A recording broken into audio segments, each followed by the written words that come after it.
These award-winning homes are breaking building regulations, and I've got the proof.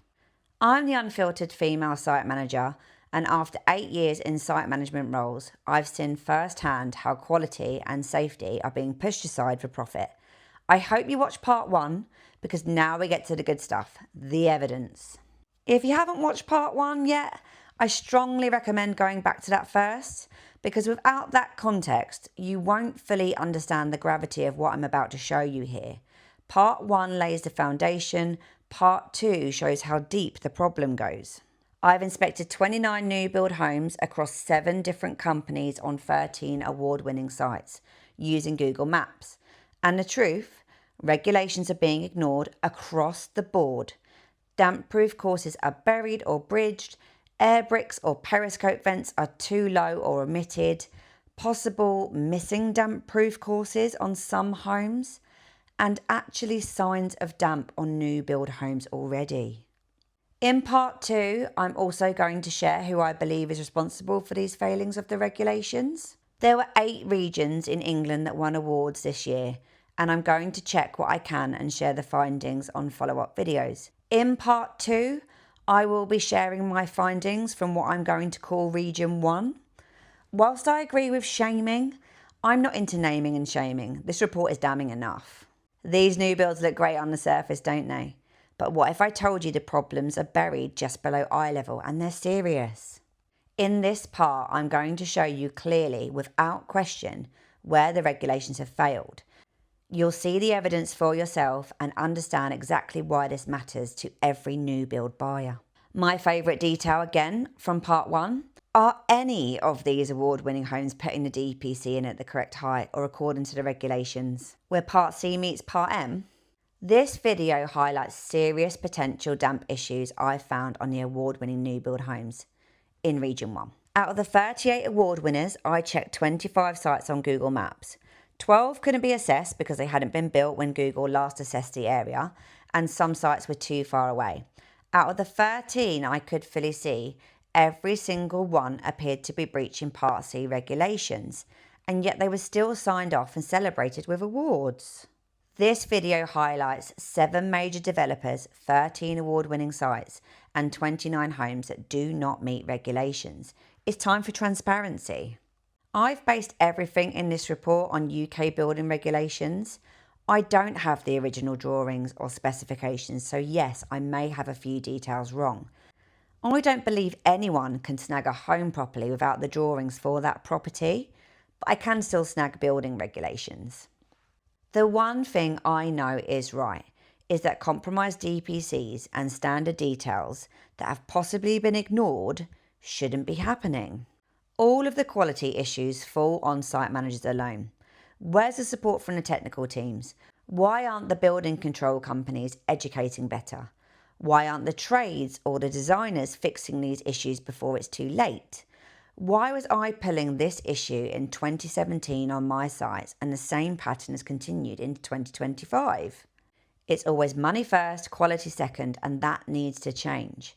The golden thread and the Building Safety Act was supposed to protect people. This is me doing my part to hold the system to account. Before we get to the evidence, in part 1 I mentioned I was a site manager for 8 years. I started working on a Health and Safety Executive, HSE, notifiable construction sites in 2012, and I left the role in 2020. So why am I doing this? Why does this bug me so much? Well, because that very first company I worked for trained us properly, especially on how to prevent damp. This company was also the company where I gained my level 4 certificate in site management with the Chartered Institute of Building. On my first housing site as a site manager, not an assistant, in 2017 for Company 3, I took over a set of homes at finishing stage and I couldn't get them signed off by building control. Why? The air bricks were buried. I was literally on my hands and knees digging them out. I had a deadline. I was going to miss it. I needed to get this done. The inspector wouldn't pass them. I had to get paving slab envelopes built around the vents just to get sign off. And that cost my company extra for the ground workers to do. Looking back now, that inspector was really strict about ventilation, but never once mentioned DPC height or correct ground levels. which there is more focus on in the Part C building regulations. Thankfully, I had the damp training. I tried to make sure DPCs and vents were protected on every site I ran, but the trades and managers of those companies made it nearly impossible for me to do that. That's why this frustrates me. I wasn't getting certificates, whilst other site managers were getting awards and they were covering the air bricks and DPCs. Where's the consistency? Where's the golden thread? In 2025, where is it? And what actually counts as best practice anymore? The solution is so simple in my eyes, but someone needs to own this, and it shouldn't just be high-risk buildings that golden thread applies to. Traditional or timber frame new build homes should apply to. Now we finally get to the part that really matters, the evidence. Company 1. Like I said before, I do believe in holding people to account, and this isn't about naming and shaming. The evidence speaks for itself. I've chosen not to mention specific developers here because this report is damning enough. The main goal for me doing this video is so that homeowners will be able to have the knowledge to be able to check their own DPCs and air bricks. You don't need me to call out the names to see there's a real problem here. Company 1, Site 1, Home 1. I originally shared this photo on screen in part 1, but I wanted to go over it again as I believe this is very useful for understanding how this goes so terribly wrong. On screen is an oversight showing periscope vents installed to DPC, just before the scaffold base goes in. Once the scaffold base is installed, ground level will sit about 260mm below the vents. I've marked the potential scaffold base level on the photo for you with a blue line. I found this site while searching for award-winning developments on Google Maps, and this little gem stood out. Unfortunately, the rest of the site wasn't ready to view online, but this detail is incredibly useful. And this is exactly where the issue begins, because if it's not caught now, it probably never will be. These vents on this oversight should actually be installed one course higher. Why? Because on homes like this, there's usually a level threshold at the front of the properties, and that means a secondary DPC should be added to suit the raised ground level. So why are they installed too low?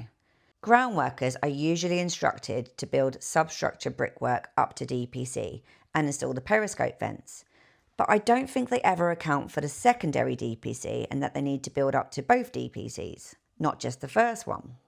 Do the ground workers fully understand the levels drawings? Of course they do. That's what they do. Most ground workers have all the drawings printed in their site offices. Remember the key that I showed you in part 1? If you're looking at that key on a printed drawing, it's going to be very, very hard to see.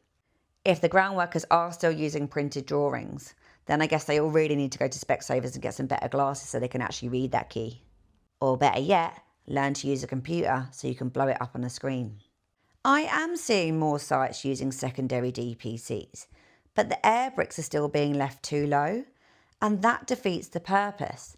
The vents need to be raised in line with the standard details and the levels drawings. That's how you prevent damp. That's how you build it right. Company 1, Site 2, Home 1. Ah, look at this. The perfect new build. Fresh from 2024, 2025, built to specification, compliant with the building regs, and surely no corners cut whatsoever. Now let's play a quick game. Spot the air bricks. Go on, take your time. Oh wait. Let's zoom in. Can you see them? I'll zoom in again. Oh, there they are. With some dodgy paving slab on edge and about a 20mm clearance in front of them. That won't restrict the airflow to the subfloor at all, will it? How did this home get a building regulation certificate when the Part C regulations have not been followed? There isn't much of a mention in the Part C regulations about air bricks or periscope vents, but it mentions the DPC height regularly. I've marked the DPC on this drawing in red, and it looks more like 10mm to the DPC instead of the recommended 150mm specified in the regulations. And look at that shingle strip. That'll stop the damp, because as we all know, rain never bounces off stones, right? It just lands, sits quietly and behaves itself. Honestly, why bother with a proper DPC level when you've got decorative gravel doing all the heavy lifting. I would genuinely love to see the standard detail that building control signed off for this. Is this even a proper French drain? Maybe there is one, but this kind of setup in front of DPCs and air bricks is everywhere now. Has the guidance changed, or are we just cutting corners? If there is an external raised ground level standard detail for this company, the right height for the air bricks would be shown here, highlighted in yellow. If they had caught this at oversight, then they would have raised them up a course. And the correct DPC height is marked in green on this photo. Let me be really clear here before we really get into this. This is the first example I'm showing you of a compromised DPC and buried air bricks on a 2025 award-winning site. And it's a big deal because here's the thing. If they got something this basic wrong, this early in the build, what else did they get wrong? Did they even follow the drawings and install the wind bracing correctly on your trusses in the roof? Or were they unable to access and find the drawings online? Did anyone check the drawings? Or is that outdated culture of drawings don't work still alive and well? The same drawings produced by technical managers with university degrees apparently not worth following. I always believed the drawings worked, but I was one of the very few managers who checked everything against them. It didn't win me any friends, but it did protect the build. And my homes were built to design. There are over 55 critical external build stages to complete a 2-storey home that ideally should have a sign-off sheet tying into the Building Safety Act and the Golden Thread. This, on screen now, they have just come out of the ground and caused a potential rising damp issue. Not okay. Company 1, Site 2, Home 3. I have highlighted all the air bricks on this home in red for you. You can see that one is partially blocked. Maybe there's another one missing to the right of the front door. Without the drawings for this home, it's impossible for me to tell. It's just my experience talking. The DPC has been compromised on at least 3 metres of this property where Part M regulations meets Part C. Company 1, Site 3, Home 4. To be clear on this home, I can't confirm if this is the exact phase that won the award, but it looks like phase 2 of the same company right next door to the award-winning site. But I did compare the house types shown on their website with what's actually been built. And of course, all you'll find online are the CGI images of the outsides of these homes and glossy interior photographs of the show homes, because sales teams always know how to sell the dream. My concern is, on this home, is that if this is the quality of phase 2, then how did phase 3 win the award? You can see 2 very clear air bricks marked on the left-hand side of this home. But I can't see any air bricks on the right, and I believe that's because they've been buried by the landscaping. DPC has been compromised around the front door and to the right side. Company 3, Site 3, Home 5, another property. This time, the DPC is compromised across 75% of this home by hard landscaping. Where are the air bricks? Hopefully on the sides. I couldn't check this with my limited view on Google Maps, so I'm assuming that's where they are. I'm really hoping this company has some super tanking standard details. But again, this would all be information you can obtain under Golden Thread and would be very worthwhile to check. Let's sum up Company 1 quickly. 3 sites, 4 homes, not compliant to Part C, air bricks are too low, possible omitted air bricks, DPCs compromised by ground levels and possible omitted tanking details. Not great for award-winning sites, is it? Company 2 now. Company 2, Site 1, Home 6. The scaffold's recently been struck on this property and you can see the issue in a bit more detail. You can see on this photo that the air bricks have been installed 75mm above the scaffold base. The DPC height is around 150 to 200mm to scaffold base, but this home still needs to be landscaped, and unless the ground levels are drastically lowered, that DPC will be buried and the air vents will be blocked. But hey, if they do decide to lower the levels at this stage, who's footing the bill for that? Where's all the muck away going? Oh wait. Silly me. Of course, that won't happen. The lawn will go straight on top and someone will call it finished. Company 2, Site 1, Home 7. Another perfect new build. But there's only one air brick visible from Google Maps. Hopefully the two on the right have been installed. We need to make sure the vents have been installed according to the drawing so that the ventilation is adequate and the moisture doesn't build up. DPC compromised around the level threshold to the front door and on the driveway. Company 2, Site 1, Home 8. DPC compromised on level thresholds. Company 2, Site 1, Home 9. Air bricks and periscope vents clearly marked on this photo, but are the vents to the left of the front door buried under that soft landscaping? This home is really backing that example that I showed you on this same site on Home 1.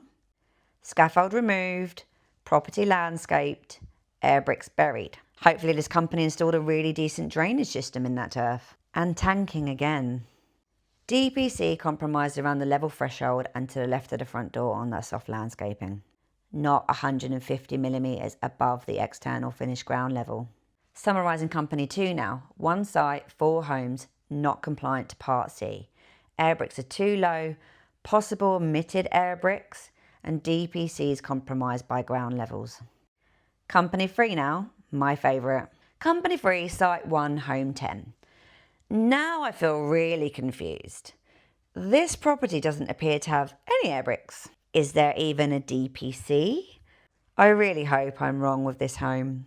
Usually you can spot clear difference between substructure and superstructure brickwork, but on this one I can't see it at all. Maybe it's some kind of groundbreaking new construction method where DPCs are optional now. Another thing that stood out was the complete lack of movement joints. I recognise this house type. I built plenty of similar ones in my career, and there was always a movement joint somewhere. Maybe it's cleverly hidden behind the downpipe and I just can't see it. Again, without drawings, I can't say this for certain, but I would expect to see a movement joint on this home type.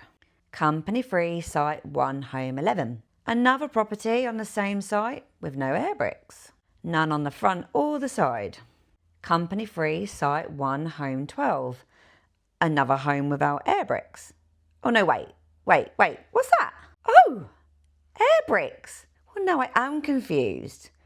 Why is this the only home to have air bricks installed on this site? Maybe this home was built in an earlier phase, traditional build, not the new system. But this has really baffled me. Have all the air bricks been buried on this site? Where are they all? I would love to see the drawings. I searched for air bricks again and again on this site, and this was the only home I found that had air bricks installed. I'm lucky I found it, but what does this mean for the site and these homes? I really hope these homeowners have employed a good snagging company to inspect their property and that they're asking questions of this builder. I would love the opportunity to act on behalf of homeowners and speak to these companies for them. On the photo on screen, you can see that there should probably be a couple of air bricks where the driveway sits. They must be buried. Or sitting behind that drain. The subfloor needs ventilation. We need the drawings of these homes to know how bad this actually is. This is just my experience talking and what I remember when I was on site. It's very unusual to have vents on one side of a property and then not on the other. Or in this site's example, why is this the only home to have air bricks and the rest don't have them? DPC line highlighted for you again, but this is another home that needs tanking behind that drain on the driveway. Company 3, Site 2, Home 13. Another lovely looking home. 3 vents visible to the left-hand side of the front door. Do you remember in part 1 I showed you my foundation snagging checks? And I explained how important it is to have air bricks on both the front and the rear of the property to allow proper airflow through the void. It's important in case you have a substructure blockwork load-bearing wall under your home. I've marked that wall on this foundation drawing for you in red. On the screen now, I have marked the airflow with green arrows.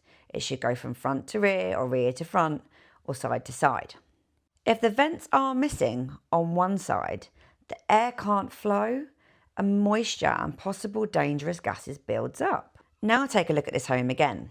The substructure has been built in sections and there's a solid wall in the middle, then airflow needs to pass through both sides to ventilate the entire void, Without the vents on the right side, or if they've been buried during landscaping, like it looks like they have, the air can't circulate properly. That's how we end up with moisture problems, or worse, the dangerous buildup of gases like radon. From experience on this home, I'd expect to see 2 or 3 air bricks to the right hand side of the front door, but I don't. They're either missing or buried. Again, I can't say for sure without the drawings, and as usual, homeowners won't have access to those yet, but you should be able to ask for this under golden thread. This home raises serious questions about whether it has been built to specification and drawings or just built to get over the line. And again, the DPC has been compromised around the front door at the level threshold. Company 3, Site 2, Home 14. Another new build that looks great on the surface. 4 air bricks highlighted again. 2 partially blocked by the hard landscaping. DPC compromised at the level thresholds again. Bringing back up my favourite detail from part 1, I want to stress how clear it is that a DPC needs to be installed 150mm above the finished external ground level. Company 3, Site 2, Home 15. Another home. DPC compromised by the driveway now. Company 3, Site 3, Home 16. Again, looks good at face value. But the air bricks are half covered and the DPC is way too low to do its job. If there is a DPC on these homes, it's not that clear that there is because it looks like there's some kind of stone cladding system maybe. Company 3, Site 4, Home 17. DPC compromised at the level threshold. And I really struggled to find any air bricks, but I think this is the location. Again, Google Maps isn't the best quality for this exact example, so I could be wrong, but I hope I'm wrong because if it is in this location, it's been buried by the soft landscaping. Company 3, Site 4, Home 18. Air bricks are too low. DPC is too low and compromised at the front door. Company 3, Site 5, Home 19. Ground levels have been lowered to get away from the DPC, but hard landscaping by the front door has compromised it. Company 3, Site 5, Home 20. Again, ground levels have been lowered, sloping away from the DPC, but the concerns are around the front door at the level threshold. Company 3 summary. 5 sites, 11 homes, not compliant to Part C, possible omitted air bricks, possible omitted DPCs, possible omitted expansion joints, same region, DPCs compromised by ground levels, and possible different build types. If there are different build types on the same site, I'm guessing those construction standard details will double for the traditional build and the new system, not to mention all of the other drawings specific to that site. Poor site managers, I don't envy them. Company 4. Company 4, Site 1, Home 21. Looks pretty, doesn't it? 1 visible air brick to the front, marked in red again for you. Because of the limited view on Google Maps, I'm hoping these 5 air bricks have been installed, I just can't see them. DPC compromised at level thresholds. And here's one of the companies trying to get around the issue of the vents being installed too low by creating a 100mm void in front of the periscope vents. But I'm not convinced this actually delivers the ventilation requirements designed for the subfloor. Without a clear through flow of air, they're not ventilating the void, they're just ticking a box. Company 4 summary. 1 site, 1 home, not compliant to Part C. Air bricks blocked, DPCs compromised by ground levels. Company 5. Company 5, Site 1, Home 22. Air bricks marked in red after the first lift brickwork has been completed. DPC installed about 225mm from the scaffold base. That very same landscaping issue now. New company, new site, same issue. Company 5, Site 1, Home 23. These photos from Google were taken in 2022. I may not have this award-winning site right, but it looks very similar to the photos on the website for the award winner. DPC compromised by the level threshold and render. Company 5, Site 1, Home 24. I couldn't find any air bricks on the other homes on this site, other than the ones I showed on Home 22. Maybe these homes don't have a subfloor to ventilate. Maybe they don't have cavity walls. I would be really keen to hear people's opinions on why there are no air bricks. I've been out the game a little while. The lack of air bricks on these new build homes is a little confusing for me. I never built a home that didn't use air bricks or vents. And again, the DPC is compromised at the level threshold. Company 5, Site 1, Home 25. Just another compromised DPC. Company 5 summary: 1 site, 4 homes, not compliant to Part C, air bricks too low, possible omitted air bricks, DPCs compromised by ground levels. Company 6. Company 6, Site 1, Home 26. This photo was taken on Google Maps in October 2024. But the build looks a little too old to have won a 2025 award. But again, I checked the website and I believe this is the award-winning site. Maybe just an earlier phase on the award-winning one. The DPC is too low on this home and I can't see any air bricks. But what is more concerning is that this home is already showing signs of damp on the external walls. It's not a good sign. Company 6, Site 1, Home 27. Another compromised DPC. Company 6, 1 site, 2 homes, not compliant to Part C, possible omitted air bricks, DPCs compromised by ground levels, and signs of damp on buildings. Company 7. Company 7, Site 1, Home 28. 1 air brick visible on the front of this home. Based on my experience, there should be more visible vents here, but I'm seeing nothing. No clear signs, no evidence where I'd expect to see it. Drawings definitely needed to confirm because right now this raises more questions than answers. DPC compromised at the level threshold again. Company 6, Site 1, Home 29. These homes are on the verge of not complying with Part M regulations at the front door. Part M states there should be a maximum 150 step, and this is just about 150. Air vents and DPC slightly on the low side to the right of this home. Company 7, summary: 1 site, 2 homes, not compliant to Part C, possible omitted air bricks, and DPCs compromised by ground levels. Oh God, I'm glad that's over. I must have sounded like a broken record during the majority of this video. So who's really responsible when basic regulations like correct DPC levels are ignored across award-winning sites? In my opinion, the responsibility falls in this order, all ranked in order on the screen. Building control. They carry out stage inspections. They're signing off homes across the UK, knowing full well that this is a reoccurring issue on multiple sites. So why aren't they flagging the problems at the first oversight? Where's the feedback? Where's the learning? Where's the communication? Why is this still being ignored? Instead of just ticking boxes and signing off plots, building control should actively support site teams, educate the technical departments, and push for better standards so these errors stop happening over and over again. The next responsible people are the trades, specifically the ground workers and the bricklayers. They work with this detail every day. So why are we still seeing buried DPCs and blocked air bricks? Too often the fix is last minute panic, lower the ground levels, to fix a mistake that started way earlier on in the build. It's funny how following the levels drawing and the raised ground standard detail at the start wouldn't have cost a penny extra.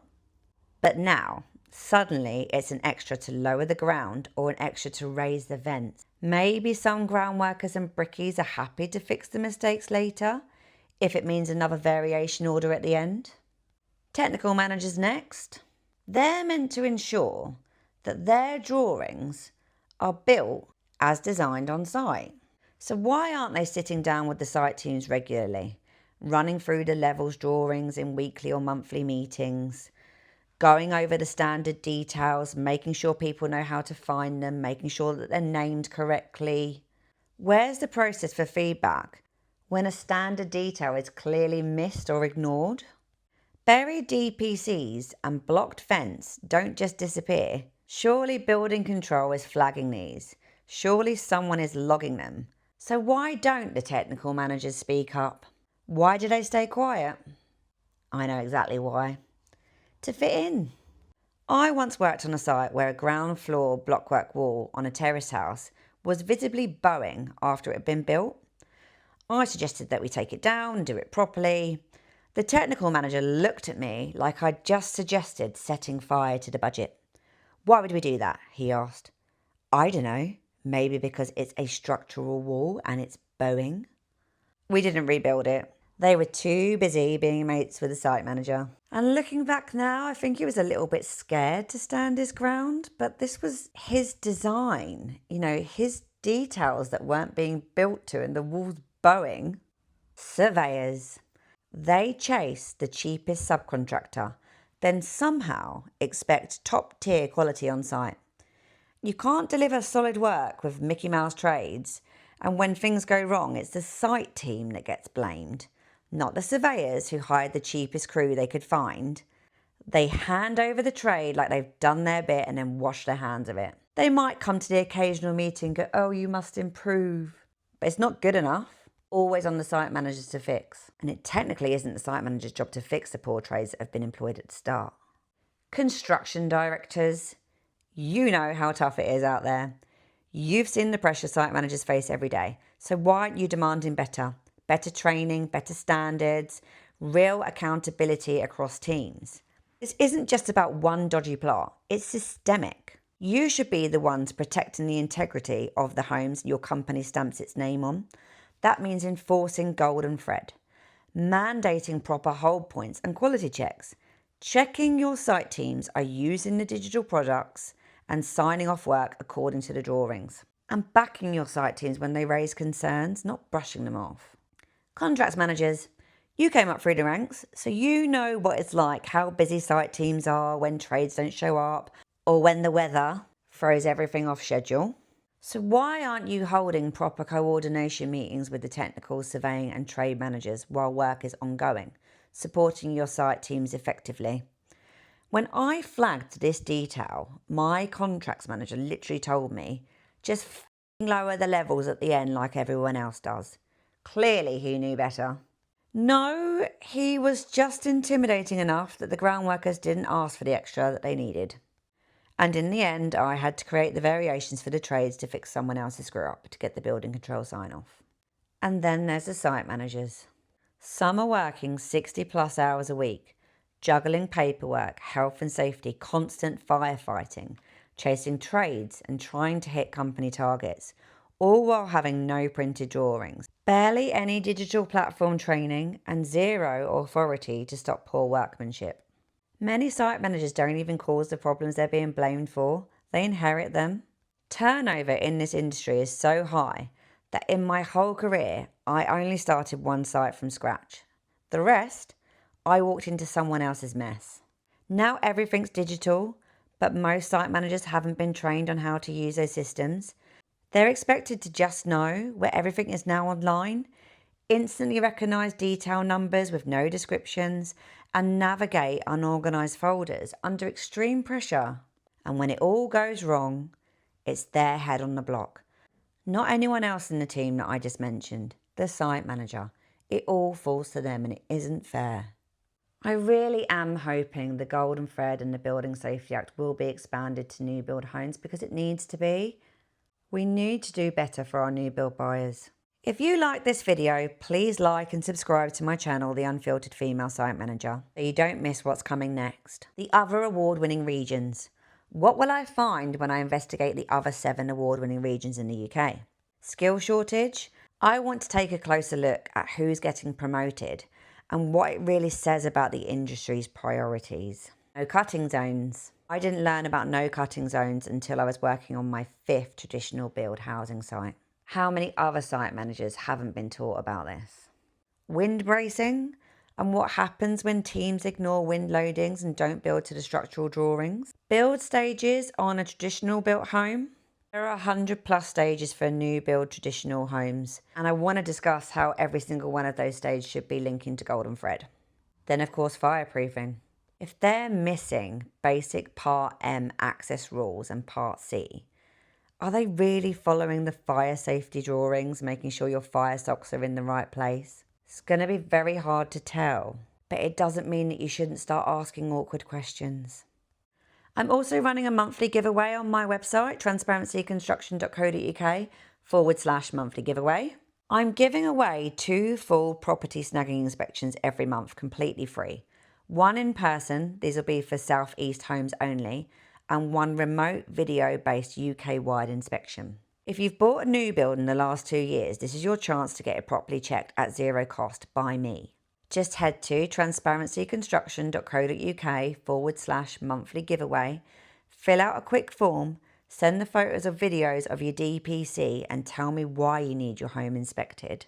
The 2 homeowners that will be picked will be judged by me. If I can spot this many issues from Google Maps, imagine what I could find in person or on a call remotely. Let's see if your home is really built to standard.